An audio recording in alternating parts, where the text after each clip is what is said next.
Alright guys, thank you guys for joining me and Kolby for an episode of Walking in the Word / Storytime.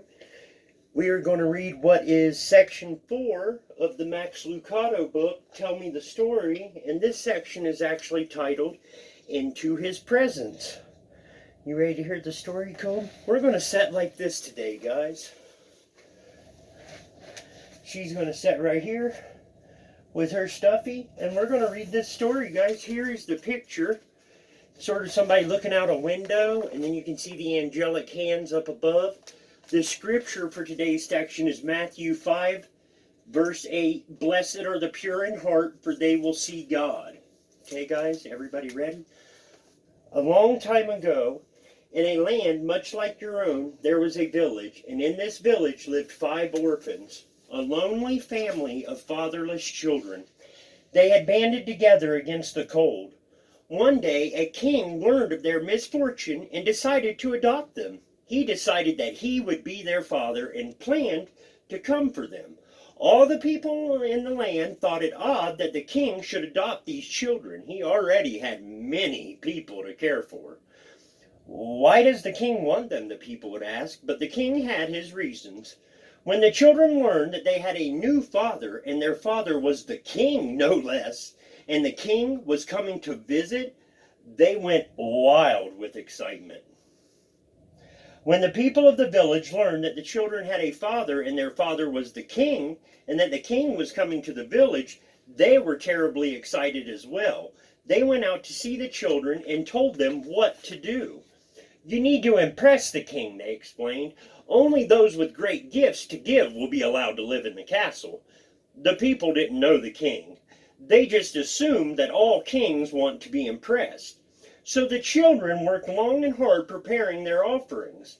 One boy who knew how to carve determined to give the king a wonderful work of wooden art. He set his knife against the soft skin of the elm and whittled.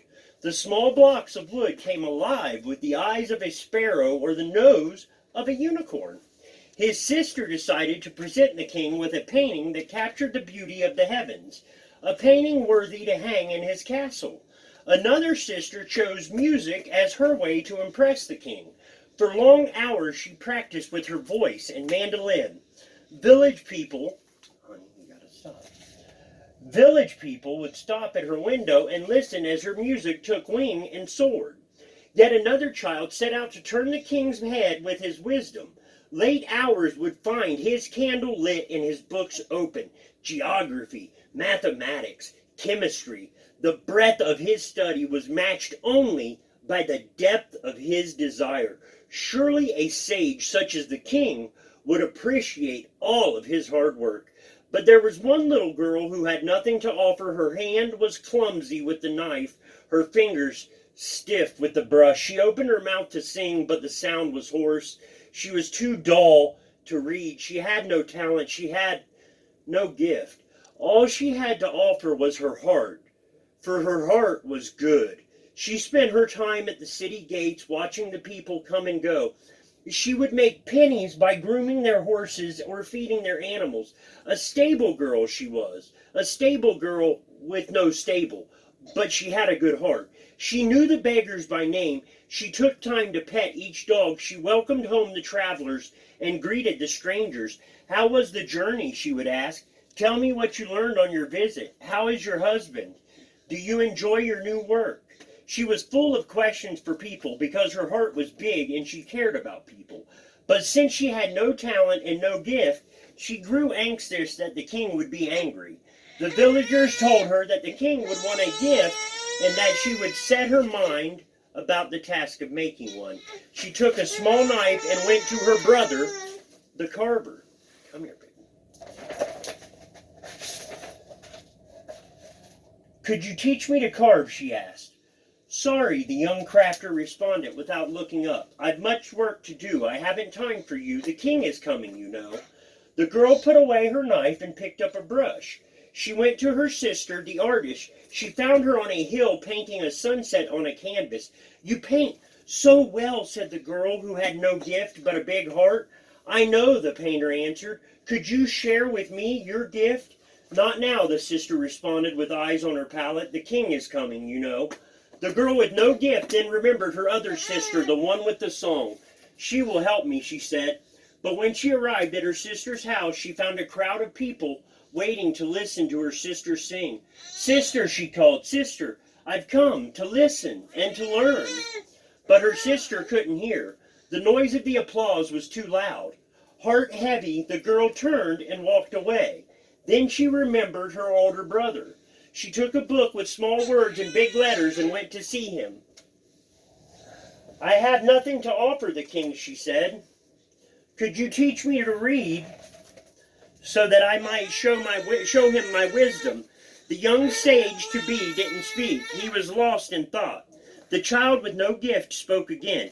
Could you help me? I have no talent. Go away, said the scholar, scarcely moving his eyes from the text. Can't you see I'm preparing myself for the coming of the king? And so the girl went away sorrowfully. She had nothing to give. She returned to her place at the city gates and took up her task of caring for people's animals. She had to care for people's animals. After some days, a man in merchant's dress came to the small town. That's right. Exactly. Can you feed my donkey? He asked the girl. The orphan jumped to her feet and looked into the brown face of the one who had traveled far. His skin was leathery from the sun and his eyes were deep. A kind smile from beneath the beard warmed the girl. That I can, the girl answered, and eagerly took the animal to the trough. Trust him with me. When you return, he will be groomed and fed. Tell me, she asked as the donkey drank, have you come to stay? Well, for only a while. Are you weary from your journey? That I am. Would you like to sit and rest? The girl motioned to a bench near the wall. The tall man with the dark skin sat on the bench, leaned against the wall, closed his eyes and slept. After a few minutes he opened them and found the girl sitting at his feet, looking at his face. She was embarrassed that he had caught her staring. She turned away. Have you sat there long? Yes. What do you seek? Nothing. You seem to be a kind man with a peaceful heart. It's good to be near you. The man smiled and stroked his beard. You are a wise girl, he said. When I return, we will visit more. The man did return, quite soon. Did you find whom you sought? The girl asked. I found them, but they were too busy for me. What do you mean?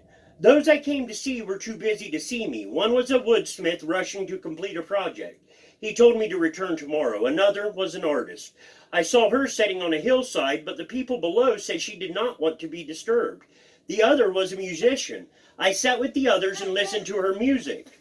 When I asked to talk with her, she said she had no time. The other I saw had left. He has moved to the city to go to school. The girl's eyes widened. But you don't look like a king, she gasped. I try not to, he explained. Being a king can be lonely. People act strangely around me. They ask for favors. They try to impress me. They bring me all their complaints. But isn't that what a king is for? Asked the girl. Certainly, responded the king. But there are times when I just want to be with my people. There are times when I want to talk to my people, to hear about their day, to laugh a bit, to cry some. There are times when I just want to be their father. Is that why you adopted the children? That's why. Children like to talk. Adults think they have to impress me. Children don't. They just want to talk to me. But my brothers and sisters were too busy? They were. But I'll come back. Maybe they'll have more time another day. Would you like to ride on my donkey to the castle? And so it happened that the children with many talents but no time missed the visit of the king, while the girl whose only gift was her time to talk became his child. Thank you guys so much for letting us share with you today. Believe it or not, we both really enjoyed it. I love you guys. Thank you all so much. And God bless. Isn't that right? God bless, guys.